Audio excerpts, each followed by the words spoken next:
Les archives du Centre d'histoire de la Résistance et de la Déportation. L'histoire comme vous ne l'avez jamais entendue.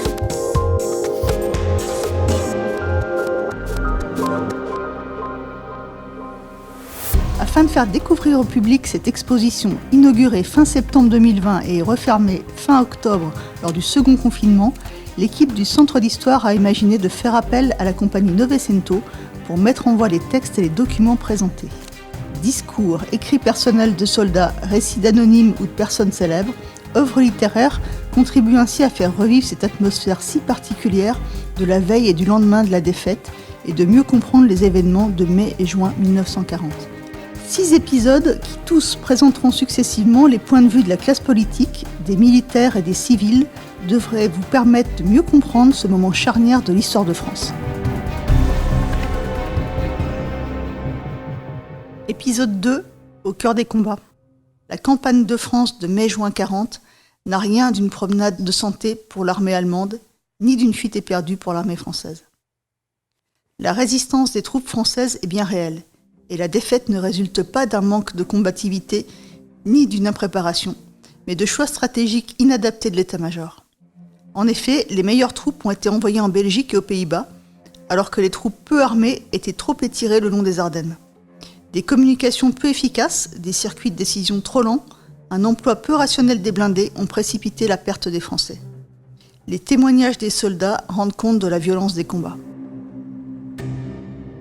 Soldat du 171e régiment d'infanterie, Georges Racine réalise, depuis la bibliothèque de l'Hoflag 6A à Zeust en Allemagne où il est affecté, un carnet qu'il scinde en plusieurs parties.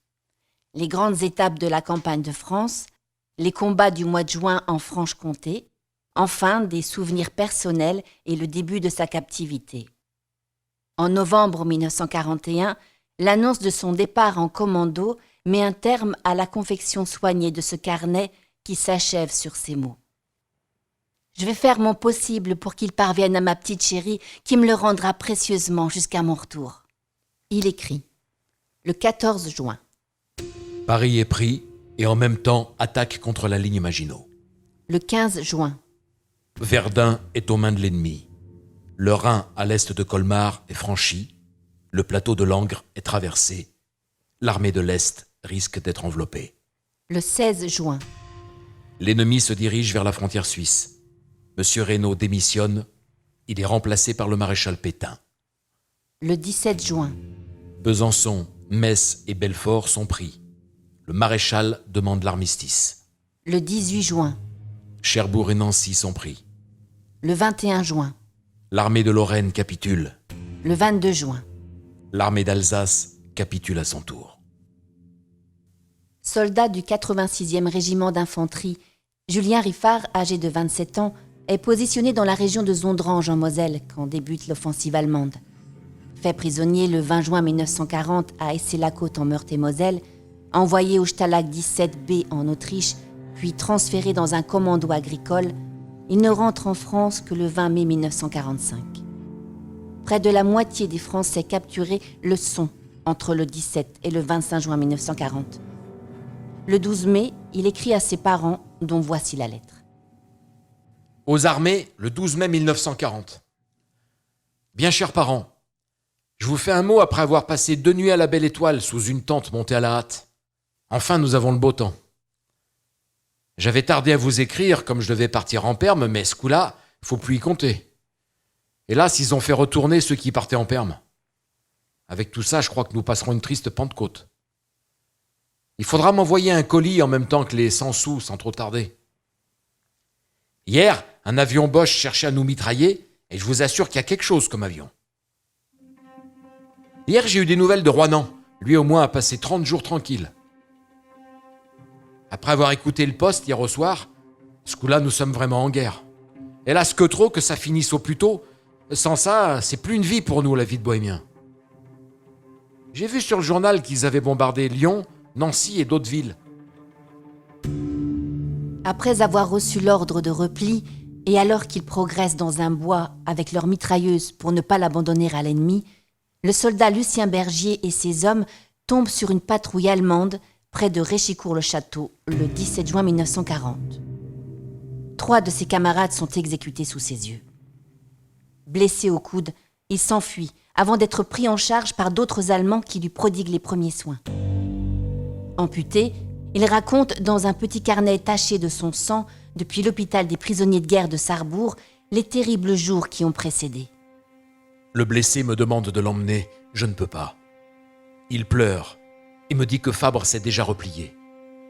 Je reviens vers mes gars et tout de suite nous nous sauvons. Oui, mais pour aller où? Il me semble que c'est de ce côté. On y part, mais bientôt on voit des soldats allemands. On change de direction. On marche pendant 5 minutes. Mais voilà qu'on nous tire dessus, à droite et à gauche. Nous sommes cernés. Je commande de lever les bras. Au même moment, j'ai l'impression de recevoir une gifle sur le bras gauche. Je suis blessé. Mon sang coule abondamment. Gaulin est blessé au bras aussi, et Manois de même. Satie n'a rien. Il parle en allemand. Que leur dit-il? Je ne sais pas. Nos bourreaux crient, ils ont l'air fâchés, puis tout à coup, ils lèvent leurs armes et tirent. Satie, Gaulin et Manois tombent, frappés par la mort. Je reste seul. Je ne sais pas ce qu'ils vont faire de moi. La rareté des écrits contemporains de la campagne de mai-juin 1940 rend d'autant plus exceptionnels les articles sur Rethel et Dunkerque que le correspondant de guerre Joseph Kessel livre au quotidien Paris Soir. Écrits sur le vif, leur lecture est saisissante. Partiellement censurés dans le journal pour ne pas révéler les noms des lieux et des hommes, ils paraissent dans le chapitre « Les mois funestes » de l'heure des châtiments, 3e tome des reportages de Joseph Kessel. En voici quelques extraits choisis. La route de Rethel était complètement nue, déserte. Pas un charroi, pas un attelage, pas un piéton, pas une bête. Nous avancions dans un matin éclatant et vide. Parfois, on apercevait, dissimulé derrière un arbre, un soldat silencieux et perdu au visage tendu qui, fusil au poing, guettait il ne savait quoi. Puis ces sentinelles spectrales elles-mêmes disparurent. Mon compagnon conduisait avec une prudence extrême. Nous étions arrivés à quelques kilomètres de la ville qu'on m'avait donnée comme prise et coupée du reste de la France quand, je ne l'oublierai jamais, surgit de la direction vers laquelle nous allions une masse roulant à une vitesse insensée, qui grinçait et dérapait affreusement. C'était un camion de l'armée. Un soldat, couché sur le volant, accroché, agrippé à lui, ne contrôlait qu'à moitié sa course. Il avait l'aspect d'un homme frappé d'insolation. Son gros visage rouge cramoisi luisait de sueur et d'épouvante. Je lui fis signe de s'arrêter. Je ne sais comment il aperçut mon geste et je ne sais quel réflexe le fit obéir. « Halte! Halte !» hurla-t-il. « Ils sont là! Ils me suivent !» Et l'homme reprit sa course, clamant de plus belle. « Ils arrivent! Ils arrivent !» Celui-là, tout de même, eut raison de ma confiance. Depuis, quand je songe à la panique, il prend pour moi la figure de cet homme. « Celui-là vient de Rethel, me dis-je. Il sait. » Mon compagnon fit demi-tour. Notre voiture plus rapide rattrapa le camion. À ce moment, son conducteur, sans aucune précaution, sans aucun avertissement, le jeta vers une petite route transversale. Il heurta notre véhicule, le fit basculer dans le fossé, ne le remarqua point ou ne voulut pas le remarquer et fila du même train. On eût dit que l'armée allemande tout entière était à ses trousses. Mon camarade et moi n'avions aucun mal. La voiture, par miracle, n'était endommagée que d'une aile, mais il nous fut impossible de la redresser. Nous voilà seuls, sans armes, immobilisés, impuissants. Nous entendîmes des motocyclettes approcher très vite. Premier réflexe, les éclaireurs allemands. Deuxième réflexe, se cacher dans le fossé. Trop tard! Des casques se montraient déjà, mais c'étaient des casques français. Le premier soin du lieutenant motocycliste et de ses hommes fut de hisser notre voiture sur la route. Je racontai à l'officier l'aventure qui venait de nous arriver. Le jeune homme se mit à rire. « Vous avez été bien bon de croire un paniqueur de cette sorte. Rethel, c'est ma division qui la tient. Et la tient bien, je vous jure. » Cette voix calme, ce visage fatigué mais clair, le ferme sourire des soldats qui répondaient aux propos de leur officier, le lieutenant dit encore « Ma division, c'est la 14e DI, celle du général de Lattre. » À ce nom et d'un seul coup, j'éprouvais les mêmes sentiments de sécurité, de force et d'espoir qui animaient ces jeunes hommes. Pourtant, je n'avais rencontré le général de Lattre qu'une seule fois, et c'était à l'occasion d'un reportage de routine, comme les correspondants de guerre en avaient tant fait pendant l'hiver de la guerre immobile. Mais une fois suffisait. On ne pouvait plus oublier les traits aigus et magnifiques de cet homme, son exceptionnelle stature intellectuelle et morale, son autorité sur les soldats et le soin qu'il prenait de leur bien-être, le sens et le goût qu'il avait des responsabilités les plus difficiles, les plus intrépides, et sa devise, enfin, ne pas subir. Sans doute tout était changé maintenant. La division du général de Lattre ne se trouvait plus dans un secteur endormi au sein d'une armée qui passait pour l'une des mieux aguerries et des mieux commandées du monde. D'un seul coup, il avait été jeté au milieu du chaos. Tout s'abîmait autour de lui. Les centres nerveux étaient paralysés, les liaisons essentielles se brisaient l'une après l'autre, des armes pour lesquelles on n'avait pas prévu de parade semaient l'épouvante, l'aveugle panique décimait les régiments. Or, dans ces conditions nouvelles et terribles, je retrouvais le même chef. Rien n'avait bougé sur le visage d'une fermeté, d'une netteté surprenante et d'une énergie presque cruelle. Rien n'avait pu altérer cette aisance hautaine de grand seigneur et de grand homme de guerre. Dans son PC de fortune, en plein combat, en état d'improvisation perpétuelle, il vivait, il recevait, ainsi qu'il l'avait fait au temps où tout était tranquille, aménagé, prévu et semblait-il stable à jamais. Le général, les officiers de son entourage, les secrétaires, les ordonnances, aucun de ces hommes n'avait dormi depuis des nuits, mais ils étaient tous rasés de près et d'une tenue parfaite. Le linge de table étincelait, et si l'on mangeait beaucoup plus vite, du moins la cuisine et le service demeuraient sans défaut. Ce calme, cet ordre, cette netteté, cette inspiration majeure, j'en observais les effets tout au long du jour et jusque dans les premières lignes où le général de Lattre m'emmena. Il y paraissait encore plus à l'aise que dans son bureau.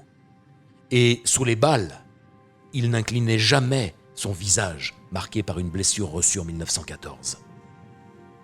Chef d'unité ou simple soldat, tanqueur, artilleur ou fantassin, il savait parler à chacun sur le ton qu'il fallait. Et quand il les quittait, chacun savait mieux ce qu'il avait à faire et pourquoi. Le général de Lattre n'était arrivé sur les lieux que 5 jours auparavant. Le combat était en plein mouvement et il avait dû faire vite. Il amenait avec lui un seul bataillon. Mais ce chef était doué des 3 vertus essentielles qu'exigent les instants décisifs. Il avait un bon sens profond, une imagination ardente et la volonté de vaincre. Il ne croyait pas à la supériorité fatale de l'ennemi. Il ne croyait pas que les infiltrations obligeaient à un repli précipité. Il croyait par contre à la valeur de ces hommes. Et les hommes, pour avoir subi son mordant et son magnétisme, croyaient en leur chef. Le bataillon tint le coup. Ni les avions, ni les chars ne l'épouvantèrent. Bientôt, un autre bataillon vint se ranger à ses côtés. Puis un régiment. Et la division, dans un ordre rigoureux, avec tous ses moyens et son esprit de combat intact, vint s'aligner là où il le fallait. Et chacun, tranquillement, fit ce qu'il avait à faire. Les cavaliers du groupe de reconnaissance assurèrent les patrouilles et le contact constant. L'artillerie exécuta les tirs que comportait la situation. Les canons antichars arrêtèrent les engins blindés. L'infanterie tint les positions assignées et ne s'en laissa déloger par rien. Parce qu'un homme savait commander, prévoir et organiser, et parce que sa troupe savait lui obéir et le comprendre, le boutoir perdit sa pointe et le feu son étincelle dévorante. Tout se trouva soudain réduit à des proportions humaines. On vit que les bombardiers allemands, si l'on se protégeait selon certaines règles, fort simples, étaient moins dangereux que l'artillerie, et que si l'on tirait sur eux, leur précision se déréglait. On vit que 2 canons antichars servis par des pointeurs décidés et maîtres de leurs nerfs, avaient perforé et mis en flamme 6 tanks, dont certains disaient qu'ils étaient invulnérables. On vit qu'il n'était pas surhumain d'arrêter l'Allemand. Et à cause de cette fermeté d'âme, la division devint une matière de molle stable autour de laquelle tout ce qui était flottant vint s'agréger. Chars, dont les équipages s'étaient frayé un chemin difficile, batteries que le repli avait isolées, bataillons disséminés dans le désordre de l'action. La densité du front s'épaissit, sa puissance de feu s'accrut. Les plus anxieux retrouvèrent leur foi. Elle seule leur manquait pour contenir l'adversaire. L'événement le prouva. Avant-hier, en effet, les Allemands voulurent prendre Rethel. Ils ne ménagèrent ni les moyens, ni les hommes, ni le temps. La première attaque menée par engins blindés, avions, batteries portées, fantassins d'élite, dura tout l'après-midi. Et une autre lui succéda presque aussitôt, pour finir seulement à minuit. On alla jusqu'au corps à corps, mais tous les assauts furent repoussés. Embusqués aux accès de la ville comme des forts mouvants, les chars français firent un massacre. Les tirailleurs jonchaient les abords de leurs positions de cadavres ennemis. J'ai pu voir les traces du combat, dont l'enjeu était d'une importance capitale, et les hommes qui l'avaient mené à bien. La résistance victorieuse de l'armée des Alpes est saluée comme l'unique succès français du printemps 1940. Au lendemain de la signature de l'armistice, le général Olry adresse un message de remerciement à ses troupes. Armée des Alpes, état-major, 3e bureau, le 25 juin 1940. Au moment où cessent les hostilités, je remercie les troupes de l'armée des Alpes de l'effort qu'elles viennent de fournir. Réduites face à la frontière italienne, aux troupes de forteresse et à 3 divisions d'infanterie, elles ont contenu les 2 armées qui leur étaient opposées, à l'effectif d'une 30aine de divisions. Des troupes d'avant-poste qui n'avaient qu'une mission de surveillance se sont confiées à elles-mêmes des missions de résistance, de contre-attaque même. Dans certaines actions, elles ont fait des prisonniers en nombre supérieur à leur propre effectif. Nos ouvrages d'avant-poste ont tenu vaillamment, même encerclés. Notre position fortifiée, qui n'a été atteinte que sur une partie infime du front, n'a nulle part été violée. On a vu des équipages d'ouvrages qui, l'ennemi arrivé à leur contact et les troupes d'intervalle faisant défaut, sortaient de leur béton pour attaquer. Chacun a ainsi donné bien plus même que ce que sa mission stricte lui commandait. À l'attaque allemande contre les arrières de l'armée, je ne pouvais opposer que des réserves infimes. La défense a été improvisée et assurée par des régiments régionaux, des éléments de toute arme levés en toute hâte dans les dépôts, des unités à terre de la marine et de l'air que leur belle camaraderie de combat lançait à notre secours. Vieille classe jusqu'à recrues de quelques mois s'y coudoyaient. Tous ont tenu le coup contre des forces bien supérieures, élite d'une armée puissante, dont la poussée a été limitée pied à pied dès que leur contact a été pris. Ceux qui ont fait cela ont le droit d'en être fiers. Moi-même, je le suis, de tous ceux qui ont combattu, face à l'Est, face au Nord, face à l'Ouest. Maintenant, en ces heures cruelles, quel est notre devoir de défenseurs des Alpes, de Français ? Le devoir de tout de suite rester unis entre soldats, solides, être prêts à montrer à tous, Français et étrangers, la belle allure, la tenue impeccable, le moral haut de la troupe d'élite qu'est l'armée des Alpes. Le devoir de demain, rester unis entre Français pour panser nos blessures, reconstruire matériellement et moralement notre chère France. Elle n'est pas morte, elle ne peut mourir. J'ai foi indéfectible en son avenir. Vous l'avez bien défendue. Merci. Croyez en elle. Courage et confiance, travail et union, vous la reverrez, belle et forte. Le général d'armée Olry, commandant l'armée des Alpes.